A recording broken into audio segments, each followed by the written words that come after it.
Hello friends, எல்லாருக்கும் வணக்கம். எப்படி இருக்கீங்க? தயவு செஞ்சு வெளியே போகும்போது மாஸ்க் போட்டுட்டு போங்க. சேஃபாக இருங்க. குழந்தைங்கள பத்திரமா பார்த்துக்கோங்க. Welcome to Beas home style. இன்றைக்கி பியாஸ் ஹோம் ஸ்டைல் தமிழில் இன்றைக்கி சௌச்சவ் அல்வா எப்படி செய்யுதுன்னு பார்க்க போகிறோம். சௌச்சவ்க்காய் ரொம்ப ஊட்டச்சத்து நிறையா இருக்குங்க. இதை கண்டிப்பாக நம்ம வாரத்துக்கு ஒரு முறையாக கண்டிப்பாக நம்ம சேர்த்துக்கணுங்க. இப்போ இதில் எப்படி நம்ம அல்வா செய்யுதுன்னு பார்க்கலாங்க. இதை நல்லா வாஷ் பண்ணிவிட்டு பத்தியாக கட் பண்ணிவிட்டு அந்த பத்தையெல்லாம் நம்ம சின்ன துருவலையும் சீவிக்கலாம். அப்படி இல்லைன்னா பெரிய துருவலையும் நம்ம சீவிக்கலாங்க. அதை சீவி முதல்ல தனியாக எடுத்து வச்சுக்கோங்க. கொஞ்சம் நமக்கு எவ்வளோ தேவையோ அதை நம்ம தனியாக எடுத்து வச்சுக்கணும். அப்புறம் ஒரு வானல் எடுத்துக்கோங்க. நம்ம வீட்டில் வானல்லாம் பெரும்பாலும் ஸ்வீட்டுக்கெல்லாம் தனியாக வச்சுக்க மாட்டோம். ஸோ நம்ம வீட்டில் எப்பயுமே யூஸ் பண்ணுற வானல் தான் நம்ம ஸ்வீட்டையே பண்ணணும். அதனால் அந்த வானலை எப்பயுமே காரம், அந்த கார வாசனை இதெல்லாம் இருக்கும் இல்லைங்களா, அதெல்லாம் போகணும் இல்லையா. அதுக்காக நம்ம கொஞ்சம் தேவையான தண்ணி ஒரு டம்ளர் 1.5 டம்ளர் தண்ணி எடுத்து நல்லா கொதிக்க விடுங்க. நல்லா நம்ம கொதிக்க விட்டோம்னா அந்த வாசனை, அந்த எண்ணெய் பிசுக்கு இது எல்லாமே எடுத்துகிட்டு வந்துடும். அது எடுத்துகிட்டு வந்த பிறகு நம்ம அதுக்கப்புறம் யூஸ் பண்ணி இப்போ நம்ம ஏலக்காய் பவுடர் ரெடி பண்ணுவாங்க. ஒரு 10-15 ஏலக்காய் எடுத்துப்போம். அதை எடுத்துகிட்டு அந்த வானலில் நல்லா வறுத்துக்குங்க.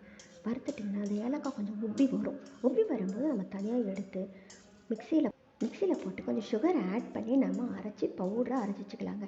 இதை ஜலிச்சு எடுத்து வச்சுக்கிட்டோம்னா ரொம்ப எப்போ வேணால் நம்ம யூஸ் பண்ணிக்கலாம். அதை திட்டிட்டு நம்ம டீத்தூளை கூட யூஸ் பண்ணிக்கலாங்க. அப்புறம் ஒரு 10-15 முந்திரி எடுத்து கொஞ்சம் அதே வானலில் நெய் விட்டு ஒரு 2 ஸ்பூன் அளவு நெய் விட்டு நம்ம தனியாக எடுத்து வச்சுக்கணும். அப்போது அதே வானலில் இருக்கிற நெய்யிலேயே நம்ம துருவி வச்சுருக்க சௌச்சவை எடுத்து போட்டு நல்லா வதக்கணுங்க. நல்லா பொறுமையாக வதக்கலாங்க. வதக்கிட்டு எப்படியும் நம்ம ஒரு 3 நிமிஷமாக தொடர்ச்சியாக வதக்கணும். அதாவது அடியை வதக்கூடாது, பொறுமையாக பார்த்து வதக்கணும். குடும்பம் வரைக்கும் அடுப்பை நம்ம சிம்மில் வச்சு வதக்கிறது ரொம்ப நல்லது. ஹையில் வச்சிடாதீங்க, நம்மளுடைய அல்வாவோட டேஸ்ட்டு சுத்தமாக போயிடும். இப்போ நீங்கள் அந்த காய் கொஞ்சம் வேகணும். அதுக்கு நம்ம ஒரு டம்ளர் தண்ணியாவது நம்ம ஊற்றி நல்லா வேக வைப்போம். அப்போ தாங்க நமக்கு சாஃப்டான அல்வா கிடைக்கும். தண்ணி சுண்டாக வர வரைக்கும் கொஞ்சம் கலக்கி விட்டுகிட்டே இருங்க. நல்லா கலக்க அது நல்லா அப்படியே அழகாக வெந்து நமக்கு சாஃப்டாக வரும். காய் நல்லா வதங்கின அப்புறம் இப்போ நம்ம என்ன பண்ணுறோம் அப்படின்னாக்கா, நமக்கு தேவையான அளவுக்கு சுகர் எடுத்துக்கணுங்க. நான் இப்போ ஒரு 1/2 கப்பு அளவுக்கு தான் சௌச்சவ் துருவல் எடுத்துக்கிட்டேன்.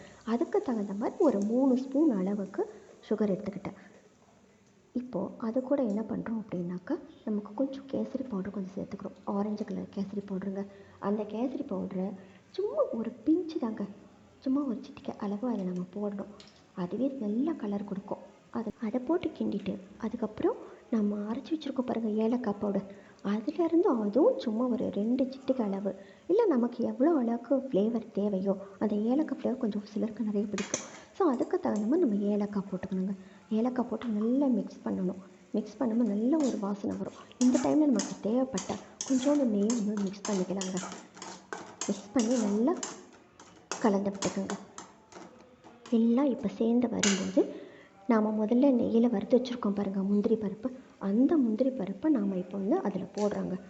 எல்லாத்தையும் நல்லா போட்டுட்டு நல்லா மிக்ஸ் பண்ணி விட்டணுங்க. இப்போ நல்லா மிக்ஸ் பண்ண பிறகு நமக்கு சூப்பரான டேஸ்டான அல்வா கிடைக்குங்க. இது குழந்தைங்க கொண்டு பெரியவங்க எல்லாருமே சாப்பிட்லாங்க.